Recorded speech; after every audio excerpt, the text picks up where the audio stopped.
And we are live. Welcome to iCritic Live, everyone. This is the podcast where we love to talk about movies, pop culture, and life in between. I'm your host, Kevin T. Rodriguez, film critic of iCritic.net, and I am not alone in this episode. We have not one, but two guests with me today. First of all, as always, the wonderful Rachel's Reviews. Welcome, Rachel. Howdy. Glad to be here. Awesome. And we've also got Tracy back from Tune My Heart podcast. Hello. Glad to have you back. Thank you.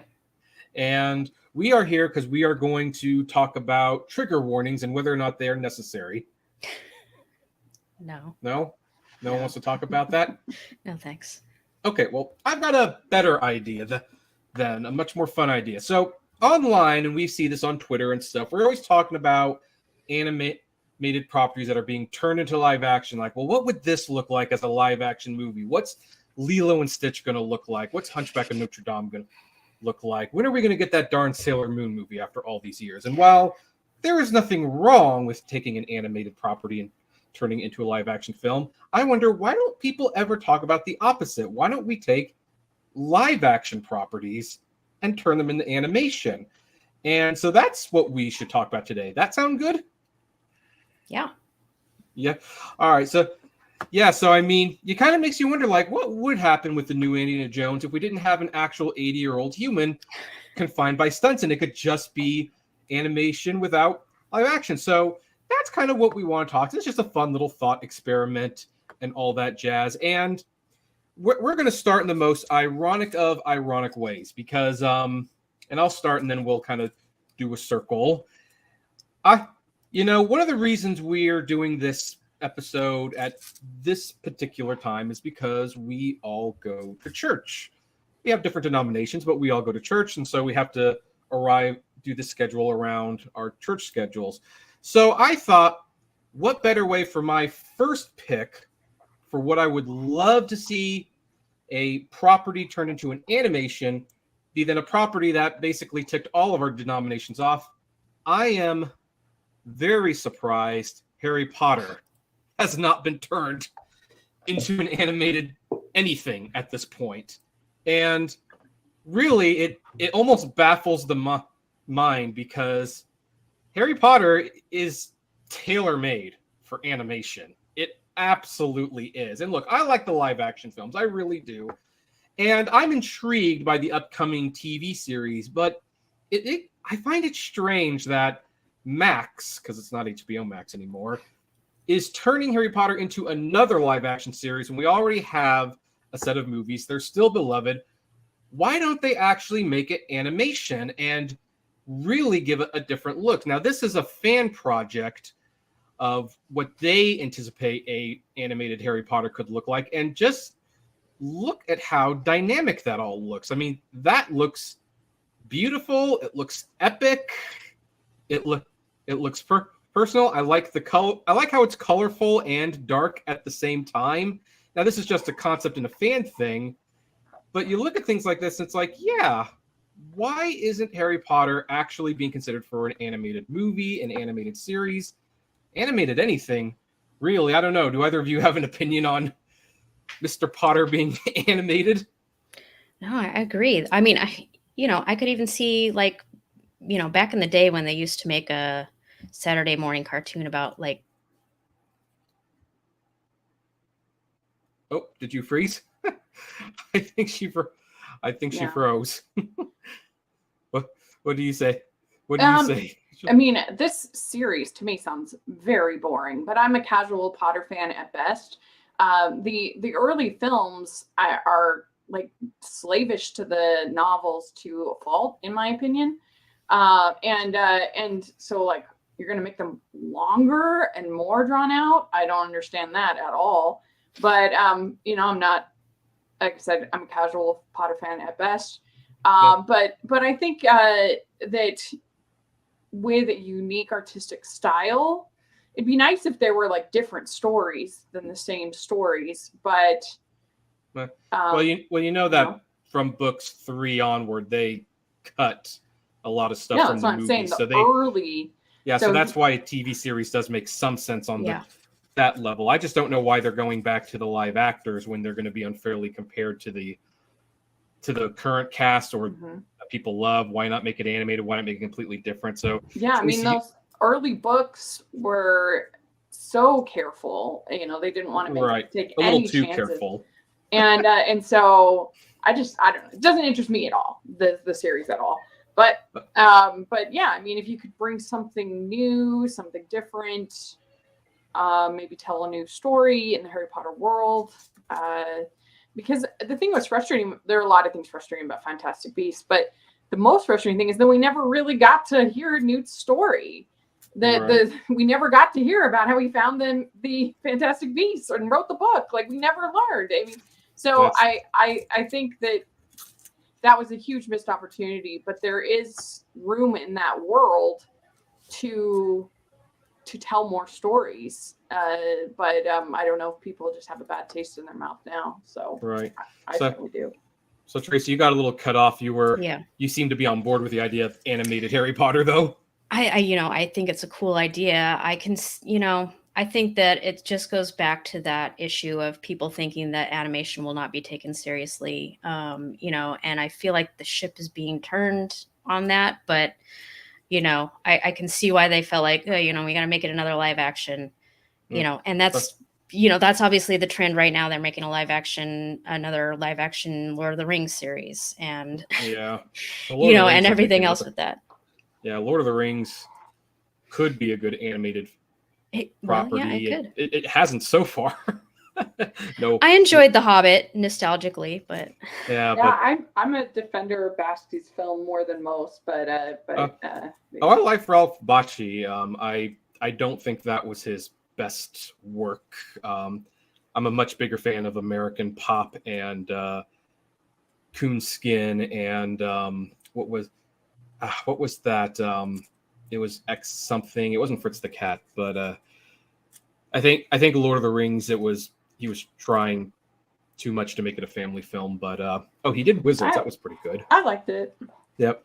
Okay, well that's fine. So anyway, that would be my first pick. And by the way, I'd also love to see either Alfonso Cuarón or Guillermo del Toro be showrunners for an animated Harry Potter thing. But again, this is all a thought experiment. They're not actually doing this, folks. Don't think that anything we talk about today is actually in production. So, Rachel, what was your first? So my first one is actually, I guess, more technically just a pitch for an animated film, not like a live action to animation, because this has never band made into a film. It can also be like books or stage to animation too. Yeah. So this book is called The True Confessions of Charlotte Doyle, and it was like a Newbery winner. It's a big, successful children's book, but it has never been successfully adapted into a film, which just seems bonkers to me because it has all of the elements that would make for a really appealing girl power, kind of story today. So it just seems crazy to me that it's never been adapted. But it's basically about this girl in the I think it's like 1860s, whatever. And she is like prim and kind of stuck up.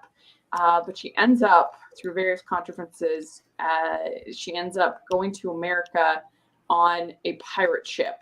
And by the end, she kind of ends up taking over the pirate ship and becoming this whole different person. And it's very entertaining, very exciting. I think it would make for a great, in the style of How to Train Your Dragon or something like that. It would make for a really, really fun movie from either Disney or DreamWorks. I think would do a great job with it. I think I would trust DreamWorks more with a concept like this. Disney's adventure, science fiction, animated films tend to fall up a little short, unfortunately. Yeah, that's fair.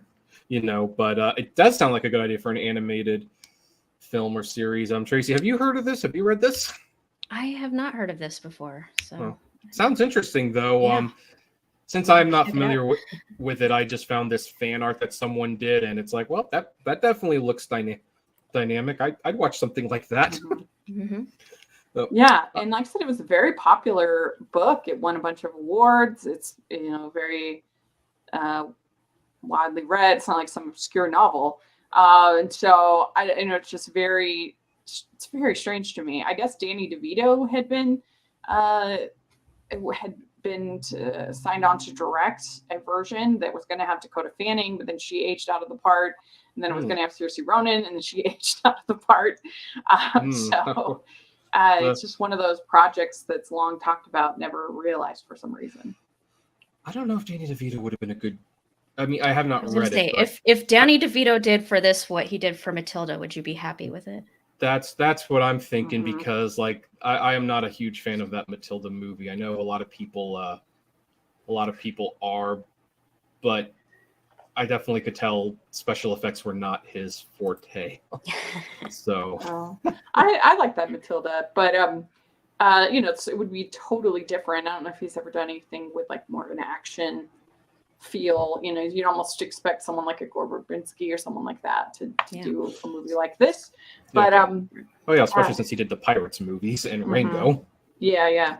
And but I think it would appeal to both boys and girls.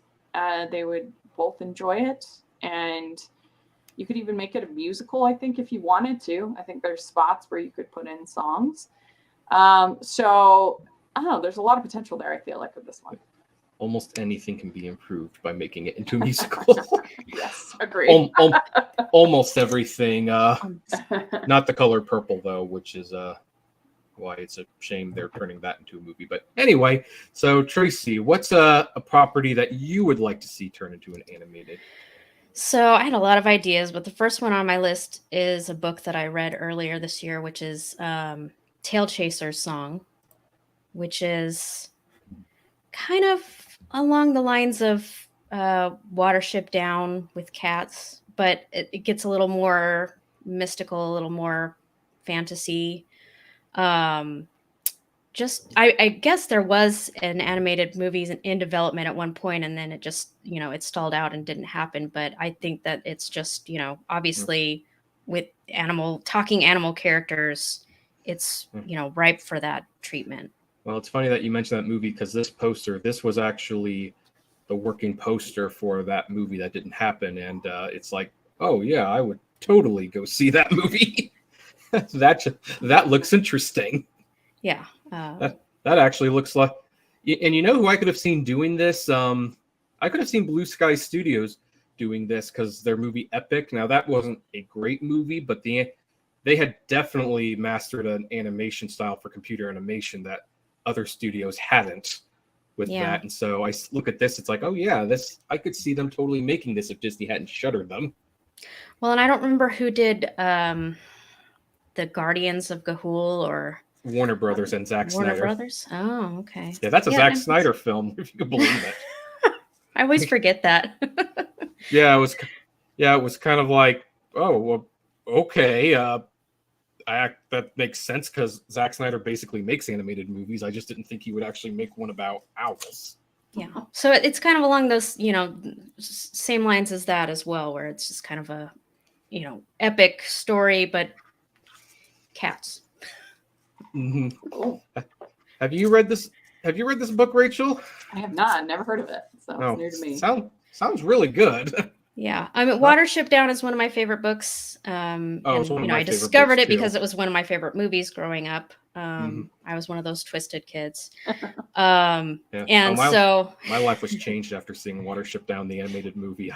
I didn't realize animation could be like that. Yeah, well, I think that's Guillermo del Toro's story as well, as he says that's the movie that made him realize that animation could, be more than just Disney stuff. Mm-hmm.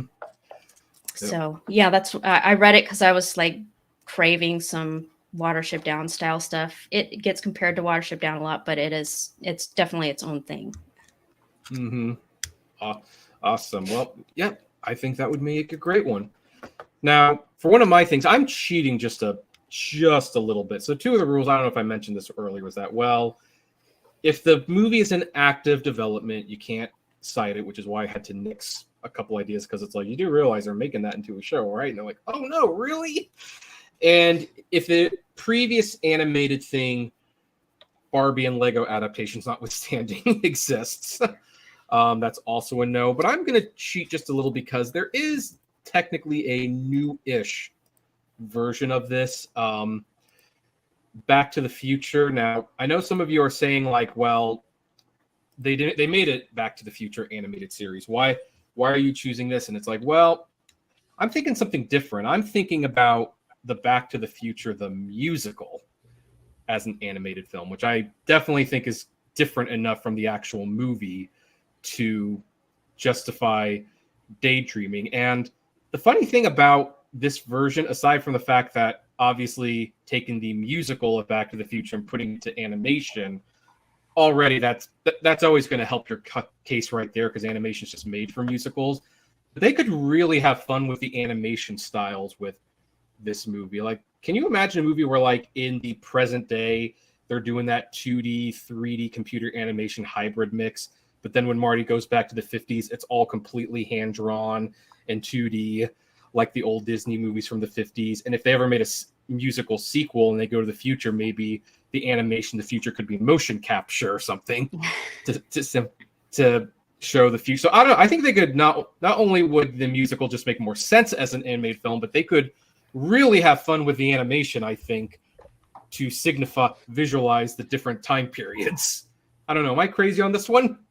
Well, I like that idea of having the different animation styles for the different time periods. I have not heard, I don't think I've heard any songs from this one. I listened to a lot of... Well, it's just in previews, so they haven't actually, we don't have reviews of the Broadway. They have some of the West End.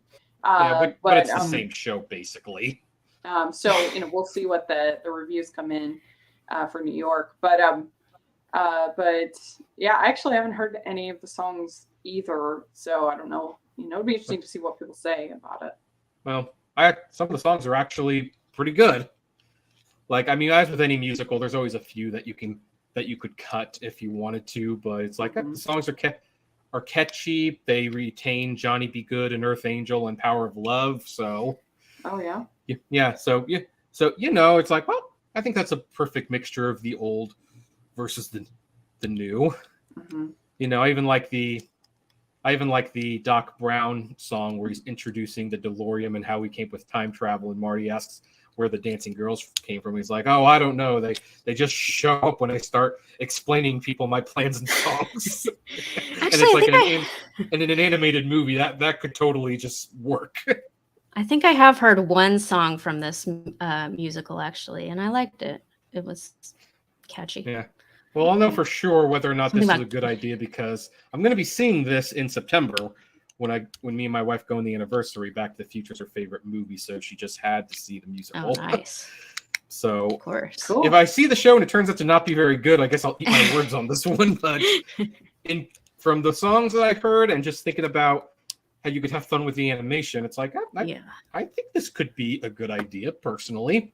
Yeah. It also might not be the only musical that I single out in this podcast. So, Rachel, what's one that you would like? So my next suggestion would actually probably be sort of combined live action and animation. A lot of people don't know about an early frontrunner of animation. Practically the founder of animation is this woman named Lottie Renninger. And I think it would be really cool to make a biopic about her life, because she actually released an animated film 10 years before Snow White and the Seven Dwarfs.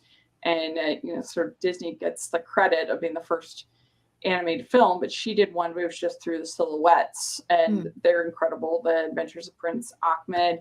And I think you could do something really cool and creative in combining silhouette animation and her stories and her animation with sort of a live action portrayal, and kind of merge maybe the two, and maybe have sort of almost fantasy sequences, or I don't know. I feel like there's something there that you could do something creative. And I think it's a story that's worth telling, what they accomplished in the 1920s in Germany, and this group of artists, and something I think people don't really know about. Yeah, and so I have heard of this person, and I definitely agree. Like, can you imagine, like, I can already picture like a movie where she's like sitting in her room and she's like watching someone do shadow puppets, and like the shadow puppets almost pop up the wall. And she's imagining a story being created. I could see, I don't know if that actually happened, of course, but I could see him seeing like that. Or I think you could do something really creative with it. And if you got someone like maybe a Damien Chazelle or somebody like that, I think could bring his sort of sense of whimsy to the story. So I see you still like Damien Chazelle even if you didn't like Babylon. Oh my gosh. Yeah, no, of course. Somebody like that, I think it could be really interesting. Yeah, actually, yeah. Another thing about Damien Chazelle, like, yeah, because he's made musicals, he's made biopics. I'm sure he'd love to work on a black and white film, because every director does, and he still probably has the clout to do that as long as this doesn't cost $100 million. Well, and her films had color, but it just depended on what the silhouette was. But I don't know. I think it could be really cool. Well, okay. What do you think about this idea, Tracy? Oh, I think it's fantastic. I love it. Out of the box, obviously. I would love to see that. Have you heard of her? Just a little bit, but I'd love to learn more, and to learn more through a creative medium. So. Yeah, I'd like to see more biopics, even from other animation legends aside from Walt Disney, like George Pal, being made. George Pal really was one of the innovators of stop motion animations with his puppet tune. So yeah, I would love to see biopics from people like this, because Walt Disney gets the credit, and then we don't even have a good Walt Disney biopic really, because Saving Mr. Banks, which is a good movie for the record, but Disney made that movie. They're not going to. It's very rose-colored. They're for the most part not going to show too much of the roughness. Most of the roughness in that movie comes from the Mary Poppins author, P.L. Travers. But yeah, no, I really like this idea. I think that would be excellent. All right, Tracy. So after you, I'm actually going to jump ahead because I have an out of the box idea too. All right. But what? Well, so going along the same lines of something where we could get really creative with the animation style and what you do with it, and also a musical. I was thinking Sunday in the Park with George. Sunday in the Park with George. Oh, I don't. Sorry, I went a little out of order there. Okay. Well, why don't you talk about it? I'm going to see if I can't find a visual representation. Right, so it's a Sondheim musical. It's about the pointillist painter George Seurat, and that opens up the possibility of getting really creative with the art style, kind of along the lines of what they did with what's the one about Vincent van Gogh? Oh, Loving Vincent, yeah, where you could. I don't know if you would want to have the whole movie in that pointillism style, but you could have moments where it goes into that pointillism and, kind of transition back and forth, maybe as he's getting enveloped in his work, which is kind of one of the themes of the musical, is that he's, so enveloped in his work that he can't maintain a relationship. Yeah. I would be on board with the Muppet version too. I couldn't resist when I saw that, but everyone knows what you're talking about once they see it. Right. If you watch Ferris Bueller's Day Off, it's one of the paintings that they stand and stare at in the art museum. One of the most famous paintings and of all time. Yeah. So, yeah, I love Sondheim. I love, musicals. And then this, like I said, would give you the opportunity to, use some creativity with the art to, kind of bring in his art style. No, I could see something like that. This person did a fan painting of the guy actually making his painting, and it's oh, okay, yeah, now I can see it. That looks like it could work. Yeah. So, what do you think about that idea, Rachel? Yeah, that sounds interesting. It's not one of the Sondheims I'm that familiar with, but that could be enticing. It could be intriguing. Mm-hmm. Now, Tracy, would you prefer this to be a live action animation hybrid, or a fully animated film with different styles of animation? In your perfect world, I could see it going either way. I mean, I was thinking fully animation, but after Rachel's last idea, I can definitely see it, transitioning between live action and that pointillism style. Yeah. I mean, in my perfect world, it just gets made, period. As long as there's some animation in it. Yeah, well, that's another unspoken thing about this. That I actually have at least one pick that I would be happy if it just got made finally, but we'll talk about that a little later. All right, so I was going to do like a kind of an obvious choice, but after the last two being unconventional choices, I did pick a very, very outside the box choice. I would love to see Toni Morrison's Beloved as an animated film. Wow. Yeah. So I thought about this, and this has been made into a live action movie by the late great Jonathan Demme in it.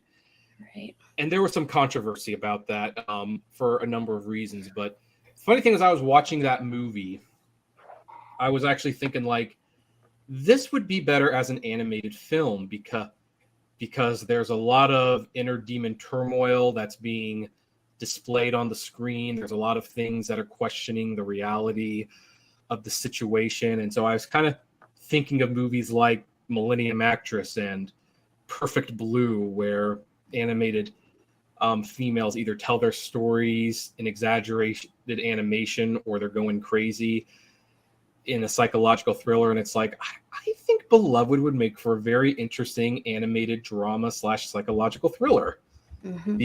Because especially since one of the whole themes of it is really dealing with inner turmoil, and it's visually manifesting itself in the real world for some of the characters, I think animation would make it be an easier concept. I don't know. Is this too outside the box, or I'm just gonna let this one be an open free for all, because like I said, this one's. I think if you made it indie and on the cheap, it could be a very small production, because it would have to be R-rated. And oh yeah, well, no, they cannot spend $200 million on this. Yeah, so you'd have to make it like small indie animated film. It could work.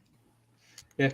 Yep. I could see like the creators from A Cat in Paris doing this. Like, I think that would be really good.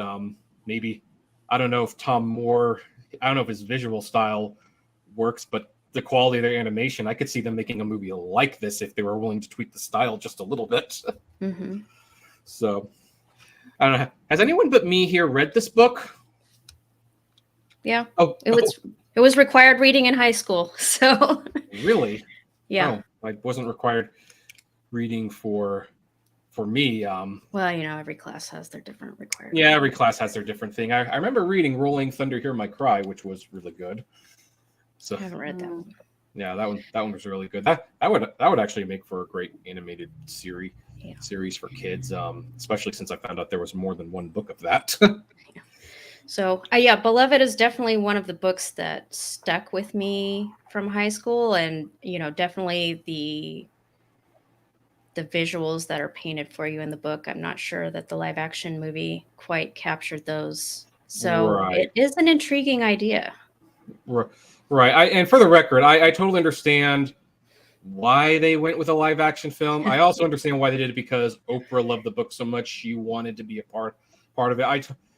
I totally understand why they did it, even though on paper it's like this movie's going to lose money. But I think if you make this into a $10 to $20 million film, I think it would make a little bit of money at the theaters. It'd probably get an Oscar nomination. Then you could sell the streaming rights, and the animation fans would definitely buy Blu-rays of it, because what serious animation fan wouldn't want to own it if it was done well? So I don't know. I always felt that this would be great. And like, I don't know who made this YouTube thumbnail. It was for a TED Talk, but it's like, yeah, if you made the movie look like that, I could definitely see. Obviously, this is so outside the box that when I looked for Beloved Toni Morrison animated, there was basically no pictures of what people conceptualize as an animated film, because I must be the only one thinking about it. So anyway, that is my outside the box thinking. Rachel, what is one that you want to do? Well, my next choice has had some adaptations, small adaptations over the years, but it's never had a major theatrical release. And I think it makes sense on a lot of levels. Is the 12 Dancing Princesses. First of all, they have a Barbie version that's really good and I thoroughly enjoy, and a couple others. But there's a Hindi version of this story that I almost disqualified it for this reason, but I decided it was obscure enough that there was room for another adaptation. Yeah, almost every fairy tale has had something over the years, but right. But anyway, I just think, first of all, it makes total sense on a merchandising thing. You literally have 12 princesses that you could market and sell dolls and stuff for. Pick your favorite. Brilliant on that level. I mean, it's actually a pretty simple story. It's just basically about these princesses that sneak off and go dancing every single night and wear their shoes thin because they're having so much fun dancing. And the story is basically just like how the king figures out that they're going dancing. Like, there's not a ton of story here, but like I feel like you could add to it, and you could and just having 12 princesses would be really fun. You could definitely make this some musical numbers because it would make sense. Make it a musical number. You could have fun, dancing and songs, and I don't know. I just feel like it has so much potential to be a moneymaker if it was done right. Yeah, I saw an anime adaptation of this story on Retro Crush last year sometime, and it was like 40 minutes, something like that, and it was... Yeah, and like there's a fairy tale theater, that was done on it. There's been over the years, but... Yeah, fairy tales are also pretty much exempt from the exclusion because fairy tales, they've been retold so many times, but... Yeah. So I think you could make a actual like feature film release. Like I said, it's one of the better Barbie movies. It's definitely in the top 3. And so, yeah. Mm-hmm. So, yep. On the Barbie note, I've got my tickets for Oppenheimer and Barbie. I'm not getting into that war. I'm going to see them both. But yes, I do like both sides. I'm playing both sides. So, but anyway, no, I like this idea. What do you think of this idea, Tracy? It's interesting. I mean, obviously, fairy tales are what the animation industry was originally built on, and the fact that this one hasn't been done like by a major studio yet is interesting. Disney could definitely take it and build out a story onto it, and like you said, the merchandising is there. Gotta get all 12. Apparently they're finally going to make another 2D animated film. I think this would be a great one to come back with. Mm-hmm. Oh, really? Yeah. And don't release it next to an Avatar movie this time, because it might have stronger legs. Or next to a Harry Potter film, because they're dead on arrival. Mm-hmm. In case anyone doesn't know what I'm talking about, Princess and the Frog opened big, and then a week and a half later, Avatar opened, fell off a cliff, and then they opened Winnie the Pooh on the same day as Harry Potter and the Deathly Hallows Part 2 because somebody thought that was a good idea. So... Yeah, I just had the director of that Winnie the Pooh on my channel. I saw that. Did you? No. Well, I saw some of that. Did you end up talking about the box office of that at some point? We did actually, yeah. So check it out. Check that out. I have to finish that. I have to finish that podcast then. All right, so I'm going to share one. Now, this is an obvious one, and I think this is one that we might actually, most of us would be thinking of because it almost seems like it's too obvious. And I know they're making a movie adaptation of this, but I don't know why they're not making it animated. So I would personally put a lot of animated movies or a lot of musicals, I should say, as an animated film. I would do Phantom of the Opera. I would do Legally Blonde the musical. I think Shrek the musical would be a great little soft reboot point. SpongeBob SquarePants the musical makes sense. And there's at least one other Andrew Lloyd Webber musical that we might discuss later. But if there's one that just seems it's tailor-made for animation, heck, it seems tailor-made for Disney, if no one else, it's Wicked. Mm-hmm. Wicked. And look, someone did like this concept art for a class, and you look at it, it's like, oh my gosh, yes, that's Wicked. That's the movie I want to see. Because that's what it looks like. You could even hire Indina Menzel and Kristen Chenoweth to come back, because it doesn't matter that they're too old for their characters. They sound the same. Right. And for some reason, they're making it live action, and for some even more inexplicable reason, they're making it 2 movies, which I don't understand at all. Yeah, that's crazy. But it just seems like this is something that Disney should have made a long time ago. And, you know, I had some people like, oh, well, there's some adult themes in there, so Disney really couldn't make it. It's like, no, they couldn't make it. If they can make The Hunchback of Notre Dame and The Lion King into animated movies, they can make this into an animated movie. So I think this is self-explanatory, but what do you ladies think? Absolutely. Yeah, I mean, as far as adult content, I mean, Like, is it any worse than a couple minutes yeah. that you could easily get around creatively? And yeah, this movie is they can hint that a certain character is someone's father without actually discussing the affair. The elixir itself should be enough of a clue.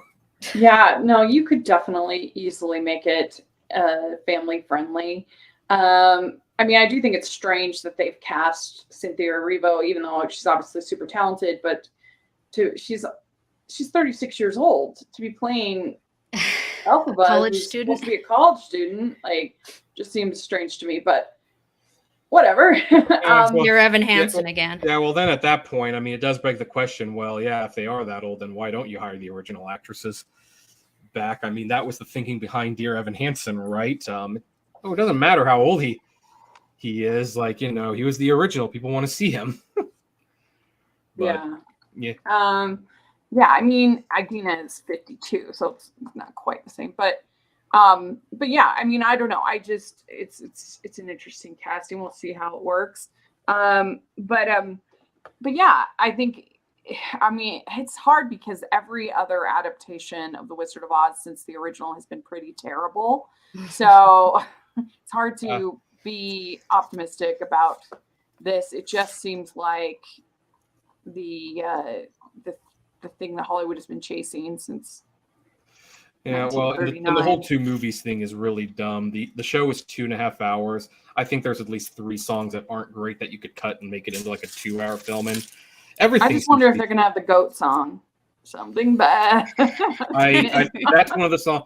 That's one of the songs that I would cut. I think you could easily just describe that in a couple minutes and not sing about it. Something bad. Yeah, it's bad. Yeah, it's not a perfect show, for the record, folks. I mean, we remember the great stuff, but there's a couple parts that it's like, yeah, if they turned it into a movie, maybe change this part. Yeah, I mean, that's every show. That's every show, but it just seems like it should have been animation. I don't know why. And the funny thing is, like, this is one of the few Broadway shows where everyone I know who's seen it was like, oh, I'd love to see Disney make an animated movie about that. It just seemed like animation was the perfect spot for it. Nope, they're gonna make it live action. Mm-hmm. So yeah, that was like a yeah, and it's just been so long. I feel like the energy is out of that balloon. Like, this is a movie that should have come out 15 years ago. Right. This is true. Yeah, no, this is true. All right, we are getting near the end. I'm actually gonna cut one of mine out. There's one.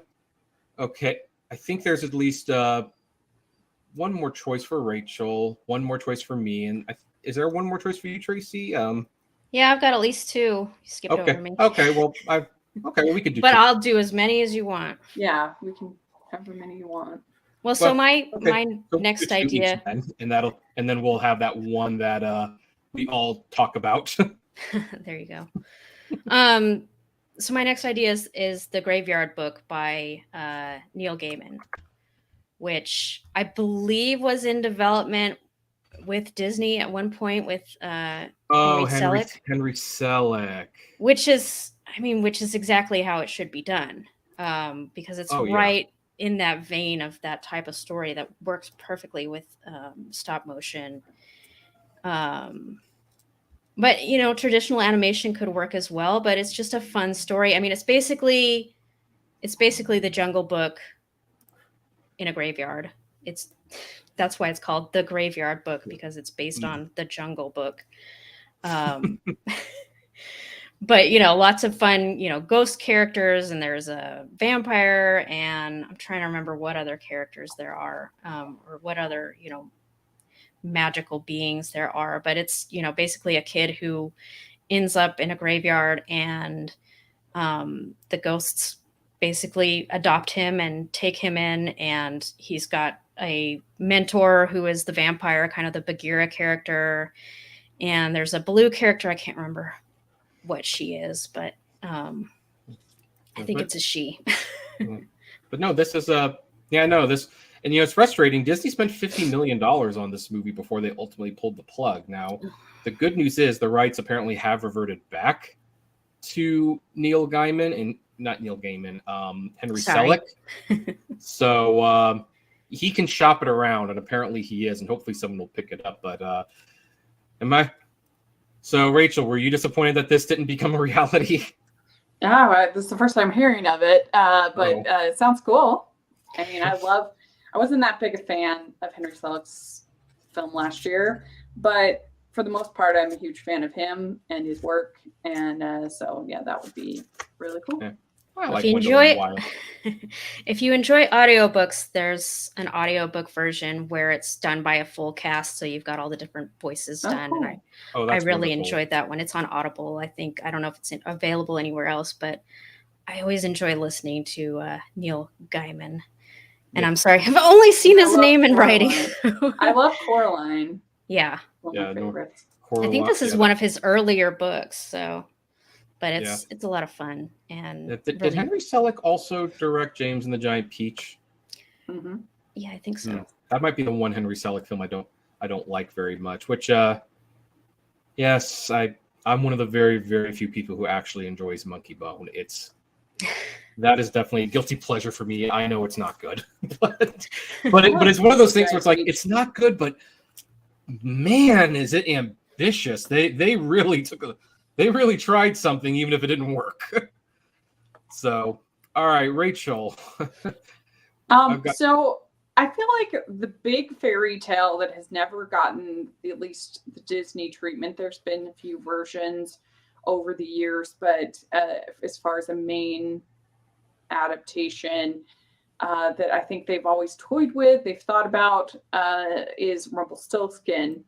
And of course, it was the lead character Once Upon a Time was Rumpelstiltskin. It's in Shrek, all that. I think the hard part about Rumpelstiltskin is that in the original story, the king is going to kill her if she doesn't spin the straw to gold. But then when she does, he marries her. So that's like a little weird. But I feel like with some creative changes, you could make it different. I don't know. The king could have a son, and it's like, well, if your something daughter like that can do this, then I'll give her my son to marry, and she'll be royalty at that point. And there being like maybe a prince who rescues her, or something like that. I don't know, but the king's kind of stupid in that story, though. Like the guy claims his daughter can turn straw into gold, and yet dude, really? And he doesn't really seem to think about this. What is exaggeration? It just feels like this is a movie that should have happened a long time ago and would be a nice return to form for Disney. It's been a little bit since they've done like a true fairy tale adaptation. I think it could be neat. But yeah, it is a tricky story to try to adapt. So I understand why they haven't. Well, there's Beauty and the Beast, and that worked out. Eventually. That's Yeah. How true. many years were they trying to come up with Yeah. to make that Well, work? and 50 they tried years, with I Snow Queen for a long, long time. That was That in too. development for a long, long Yep. time. I'm So still not maybe, I'm still not sure why Frozen wasn't called the Snow Queen. yeah, that was that Because era, like Tangled. one word names are cool. I Mhm. Well, I use this is a side tangent. I use that time period to like show like Disney's double standards with men and women. Like, oh, if the movie's geared for boys, yeah, call it Wreck-It Ralph, call it Big Hero 6. If it's geared for girls, no, don't call it Rapunzel, call it Tangled. No, don't call it the Snow Queen, call it Frozen. No, don't call it the Bear and the Bow, call it Brave. Make it sound appealing to boys. yeah. Well, I mean, Tangled was, Flynn Rider is practically the lead character.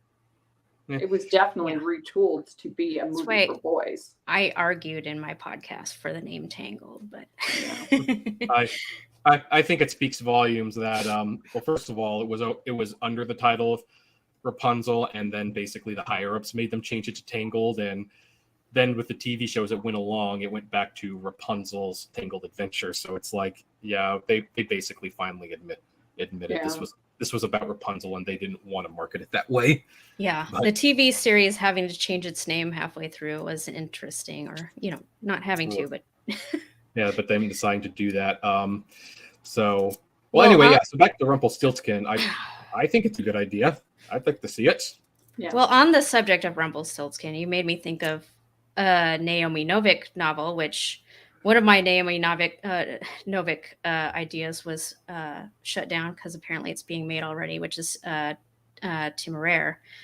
But she also did a book called Oh, Oops, sorry. That was a mistake. Okay. That was a Cut mistake. me off.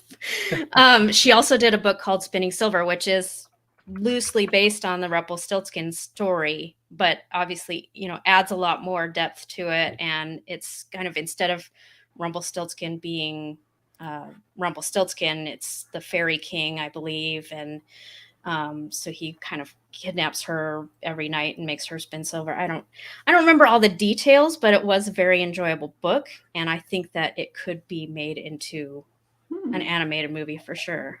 there you go. Oh, well, maybe that's how they adapt Rumpelstiltskin into the modern day without actually making a Rumpelstiltskin movie. Unless DreamWorks wants to spin it off. They seem to have a lot of success with spin-off. That guy's so annoying. I mean, I know he's the bad guy and he's supposed to be annoying, but Yeah. Actually, it was really one thing I like about that Rumpelstiltskin character is they had recorded Paul McCartney to voice that character, but the animator who did the scratch recording sounded so much better that they scrapped the Paul McCartney recordings, and it's like, oh, I'm always happy to hear that. No offense to Paul McCartney, but I like it when someone says, the person who's not a big name did a better job, so we're going to scrap this celebrity's voice over that we paid a lot of money for, yeah, just because we like it pretty that awesome. much better. And he does do a good job on the voice. I had no idea that was an animator. Yep. So yeah, I'd like to see this too. So Rachel, I will let you do your last one, then I'm going to do my last one, and then the topic, the one that we all thought about putting on the list but didn't, and then decided as a result we should put it on the list. Okay, so my last choice is, I just saw the musical again for so many times I've seen it. Last night is Les Miserables. I love the musical much better than the book. It's one thing that, in my opinion, improves upon the book. But it was like very formative media for me. The Little Mermaid in 1989 and the 10th anniversary Les Miserables concerts was just the walk and talk of my life when I was in high school. I literally knew every line to every song. It really inspired me. And I still love it. And I know that the live action adaptation has its flaws. I'm aware, but I still enjoyed it. And I just think that if you were able to do a little bit more of a grown-up story, that it could be really beautiful. They're never going to make this movie, but I would like them to make it. I mean, I think because the live act, I think there are animated Les Mis that don't adapt the musical, and because there is the live action musical, which is pretty good, all things overall, I don't think they'll ever make an animated musical version. But that said, I would like to do it, and then maybe that issue that Tom Hooper had, where it's like, I need someone who looks the part and can sing the part, can be fixed, because okay, just hire the actors who sound great for the role. Don't hire Russell Crowe just because he looks like the part, but he doesn't sing it very well. Surely there was someone better. Yeah, it doesn't make any sense. Might not have been as big of name, but yeah. And but he can sing. He just couldn't sing that part. It's just not the. But I mean, just because some people can, like Bon Jovi can sing, but I'm not going to hire him for Les Miserables. He sings a different kind of music. Right. Yeah. Exactly. So that was where the issue. Like the name of Les Miserables is enough. You wouldn't need the big names to sell that. No. It's how I felt about the Beauty and the Beast adaptation. Like, you don't need anybody famous. It is Beauty and the Beast. Like, people will come. Yeah.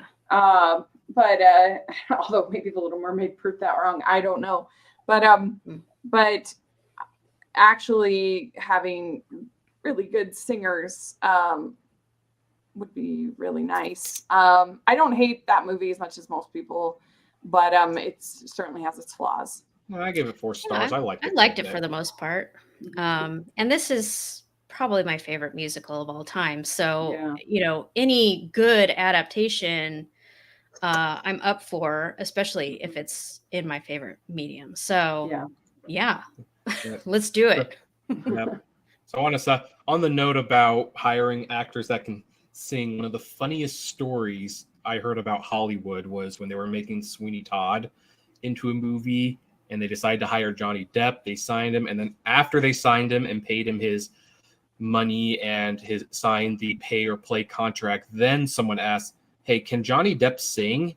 And it's like, wait a minute, you are casting the lead to a musical. Don't you think that is the first thing you want to ask?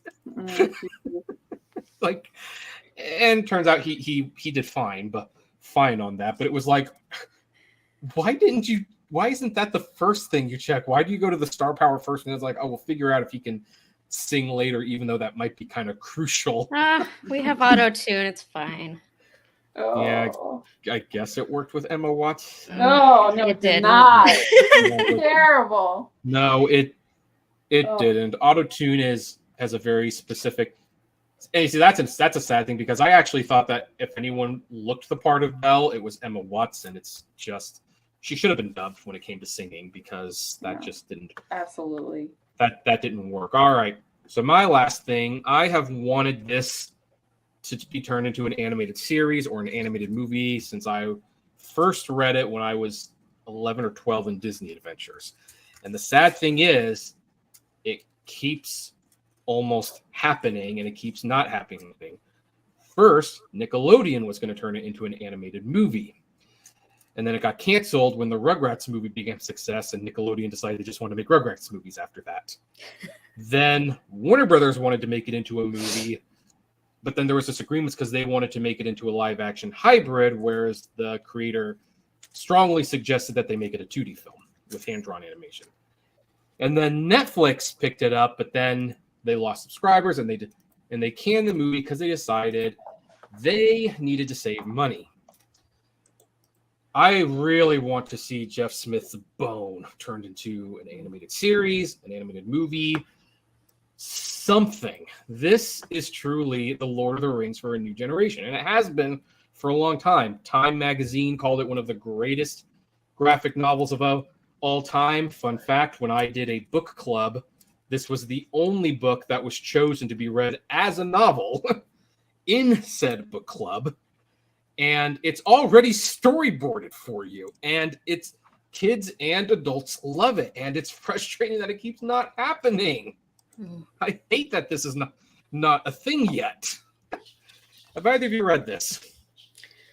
I have not, no. Well, Tracy, you have a daughter. You should definitely pick up the 1-volume edition. It's like $30 because it's more than 1,000 pages of graphic novel goodness. But Oh boy, is this a good one. It is funny. It's got an epic storyline. I like how it gets more dramatic as it goes along. And the funny thing is, like, this is one of those books where it's like I'd like to unthaw Walt Disney and have him read it. And I bet you Disney, after reading it, he would be getting on the phone with Jeff Smith and saying, I want the rights to this book. I want to turn it into a movie right now.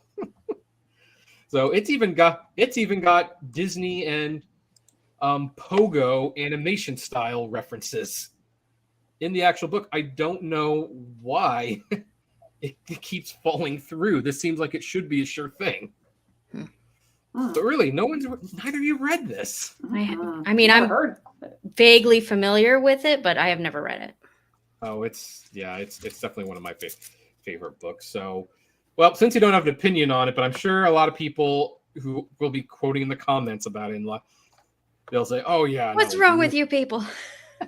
Well, I mean, you two are a little bit older than. I think you're a little older than me. This is an old book, and I read it in Disney Adventures. Did either of you read Disney Adventures? Because because aside from being in Disney Adventures, this was also a self-published comic book. In fact, I think this was actually one of the most successful independent comic books ever written. Like, there were only 54 issues because it couldn't come out monthly. Like, the one guy wrote and did the whole thing himself. But it was successful enough that even though the issues came out 3 to 5 months apart from each other, they still sold enough to keep it going for years. Nice. So it's a success story one way or the other, except in animation form. All right. So now that we've just talked about this thing that one of us has heard of, let's talk about something that all of us was thinking about. So we all like Disney. I think we all like Steven Spielberg. We like musicals, and there was one musical that there was a movie adaptation came out a few years ago, and we all agree it was awful. And everyone's thought was, why didn't they turn it into an animated movie instead, which would have eliminated a lot of the visual problems of the film. But here's the thing. It was supposed to be an animated film. It didn't become an animated film. And now we're going to talk about what might have been. Steven Spielberg was adapting Andrew Lloyd Webber's Cats into an animated film. And it was going to be done by Amblin Animation. And I think when this got canceled, it led the way to them making Balto, which, that was a great replacement film. I like it. Based on Lies, if you've seen that, what's it called? Yeah. I can't think of the name, but the Togo movie with William. Yeah. Well, also, I'm pretty sure the dogs didn't talk in real life, though, and he didn't hang out with a polar bear. He wasn't living with a goose. It's Lies. Yeah, well, so is a lot of movies, and I enjoy them, but I have a fond spot for Balto, but it is definitely, I saw it in theaters as a kid. I enjoyed it well enough. I would have liked to see this a lot more in hindsight. So, as we all know, the Cats movie that came out by Tom Hooper was just a real big mess. It had like a nonsensical story. The songs were not performed up to standards. They really downplayed the Broadway aspects, and I don't know, they made them a lot more boring with a couple of exceptions. I maintain that song with the train cat, that was one of the few songs in that movie that had the energy that showed that there was something workable there, but it just didn't happen for the most part. And of course, those ugly humanoid cats. Well, here's the thing. Had this been animation, those humanoid cats would not have been an issue because they would have looked like this. They look so good. Oh my, is that so much more appealing to the eyes? And that's what the backgrounds would have looked like. Some of the characters would have looked like this. That looks great.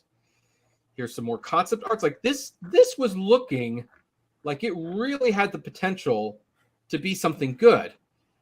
Now, the question is, well, why did it fall apart? Well, the reason it fell apart was because Spielberg, who was not directly directing the movie, but he, as a producer, he was overseeing the structure. He had decided that he was going to remove 5 of the songs because weren't as good and they weren't as structured to the climax as he would have liked. And they were going to take the remaining songs and they were going to write a story around it, because what people don't understand about Cats is it's not a story in the traditional sense. It's a bunch of poems that were put to music. That's what Cats is. So making a movie is already difficult. So Spielberg decided, well, we're going to take some of these songs out and then we're going to write a story around these songs because we believe we can do it. And Andrew Lloyd Webber opposed cutting a single song. And as a result, this project fell apart. So, with that said, what do you ladies think about that disagreement? And boy, would you have loved to have seen this instead of Balto? I wonder if Andrew Lloyd Webber would have loved to see this instead of the version that we got a couple of years ago. Yeah, I wonder if he's having some buyer's remorse, if you will. I mean, I love the character designs for this that I've seen. And, you know, it looked like it would have had a lot of personality. Cats is not my favorite musical by any means because it really doesn't have a story. But if they could have found a way to give it a story and a structure, I think it could have been great. Mm-hmm. Mm-hmm. Yeah. Well, because there's some really memorable songs in that show. Obviously, there's memory. Mr. Mistopheles. I mean, there is a reason that it was on Broadway for so long. Right. Despite not having a story. Yeah, you go out humming those songs like crazy. A lot of those songs are very catchy and memorable. You know, so it was just really... But I mean, of course, like with all musicals, not every single song is classic. And I think he probably could have removed a few and written a more structured thing. Weber he was probably high off success because if you keep in mind at the time that this was being produced, I think he had like 4 or 5 of the top grossing Broadway shows. And I think a couple of years later, he got a lot of also control of Evita. And even though this was canceled before Evita came out, Evita did win him an Oscar and it did get some Golden Globe nominations. So he probably felt very justified at the time in saying no to Spielberg's suggestions. What do you think, Rachel? Yeah, I mean, I actually never seen Cats. I would enjoy seeing it. It's on my bucket list of, shows I'd like to see one of these days. And I must admit, I didn't hate the movie as much as other people did. But it had some creativity and some bonkers elements that I enjoyed. But this just definitely looks better to me. I really enjoy the character designs and things, and I just feel like is it too late to go back and try this again? That would be really fun. If they kept the archived materials, it probably wouldn't be too late to go back. One of the fascinating things is that when Tom Hooper was asked about the designs of the cat, he was going like, well, we were having a hard time because you can't just have humans in costumes. It has to look kind of like a cat, but kind of like a human. And there were at least a few times when interviewers did ask him, did you consider making it an animated film? Because so many of those problems goes away because the look of these things can really have an effect sometimes on the quality of the movie. So even though this isn't Cats, I'm going to share a little story. So when I went to see the Michael Bay Teenage Mutant Ninja Turtles movie, I was seeing a sneak preview. I had not seen any of the posters. I did not see any of the ads. I didn't even know what the Ninja Turtles looked like at the time. And so I remember when I first saw the movie and I first saw what their faces looked like, I said a little too loudly, what the heck are those? Like, they look so ugly that I was amazed that someone didn't look at that and say, we might as well stop now. We don't have a movie. And I feel that way with these cats. I'm amazed that someone looked at how these cats looked like, and they were like, we don't have a movie, Like, no one's going to accept this. Yeah, more Sonic the Hedgehog moments.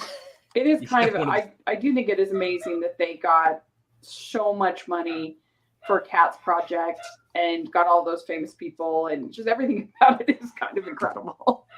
It really is. And people say that Hollywood's not willing to take risks these days, but they're not 100% right on that. They surprisingly do sometimes, but you're just like, that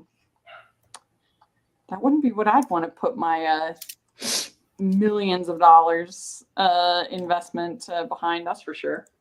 It seems like Hollywood doesn't learn lessons like this. I remember the Siskel and Ebert review of Clifford with Martin Short, and they used computer graphics to make Martin Short look like a kid, and he doesn't look good. It looks terrible.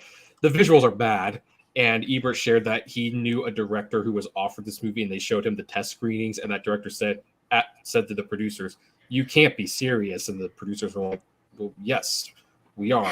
What's the problem?" So it's like, I guess it's still happening to this day. And also, Tom Cooper was just like a weird choice to direct that movie. I mean, look, I love Les Miserables. I love The King's Speech, but it's like, who watches those movies and says, oh, yeah, let's give this guy a big budget for a musical that's in a fantasy world? Like, there's nothing. Wouldn't be how I'd invest my money, I'll tell you that. Think Adam Shankman would have been a better director. At least he made two very competent stage to movie adaptations with Hairspray and Rock of Ages. At least he has an idea of like how to translate a Broadway sequence into a movie sequence. So yeah, Cats, what could have been, what could have been. So that brings us to an end. And I don't know about you two, I think this was a fun thought experiment. Yeah, for sure. It was. Like, once in a while, you got to do something that's not as serious. So anyway, you folks can find Rachel's reviews and the Apple Podcast link to Tune My Heart in the links below. And otherwise, we would like to hear what some of you, dear viewers and listeners, would like to see turn into an animated movie or TV series. And heck, if you want to, why don't you throw who you would have make it as well? We'd love to know. Comment below, like, favorite, share, subscribe, and thank you, ladies, for joining me again. We'll have to think of another topic to do this again. You're welcome, Hollywood, for the free ideas. Yeah, you're welcome, Hollywood, for the free ideas. We don't actually want a prequel to The Lion King. Actually, if it was animated, I would do it. Yeah. I mean, it's going to be animated, but yeah, it's interesting that the Little Mermaid live action was made up. That was like such a conflict because I actually did kind of enjoy that movie, but I'm also happy that it's failing because at the very least it might get Disney to cut back on some of these other remakes. It's funny because it's one of the better ones, but it's ironic. Yeah, I think like on a side tangent, and we're not going to go into this, but when I look at the underperformance of Flash and Indiana Jones and basically all these IPs, I think what it says is like, I think people are really just getting tired of the reboots and the sequels. I mean, Across the Spider-Verse did very well because it was extraordinarily good, but I think the time where people are going to pay to see something just because it has this property attached to it is starting to come to an end. And it couldn't come soon enough. Probably should have happened 5 years ago. Yeah. Maybe that'll be a topic someday. I don't know. All right, folks. Take care and flame responsibly. Bye. Have a good one. Bye. Thank you.